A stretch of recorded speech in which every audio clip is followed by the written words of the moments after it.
আমি এই মুহূর্তে গালে হাত দিয়ে দাঁড়িয়ে আছি আজিজ মামার চায়ের দোকানের পিছনে। কিছুক্ষণ আগে শ্রাবণীর বড় ভাই আমাকে হালকার উপর জাপসা ডলা দিয়ে গেছে, যাকে সহজ বাংলায় বলে দুই গালে দুইটা কোষের থাপ্পড়। আমার অপরাধ ছিল, আমি আজ শ্রাবণীকে রিকশায় চুমু খেয়েছিলাম, যদিও শ্রাবণী রাজি ছিল না। আমি জোরে করে চুমু খেয়েছি।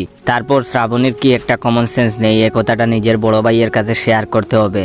আর বড় ভাইয়ের মাথায় গোবর নাকি বোনের কথা শুনে নাচতে নাচতে আমায় মারতে এসে গেল। যে মেয়েটা 2 দিন পর আমার বউ হবে, তাকে তো আমি আদর করে একটা চুমু খেতে পারি, তাই বলে সেই অপরাধে আমাকে মারতে হবে? বিষয়টা আমার জন্য সত্যি খুব অপমানজনক। বাসায় গিয়ে দেখি আব্বাজান ব্যালকনিতে বসে পত্রিকা পড়ছে। আব্বাজানকে দেখলেই আমার কেন যেন বয়ে গলা শুকিয়ে যায়। এক গ্লাস পানি খেয়ে মনে সাহস নিয়ে বাবার সামনে দাঁড়িয়ে বললাম, বাবা, এই মেয়েকে আমি বিয়ে করতে পারবো না।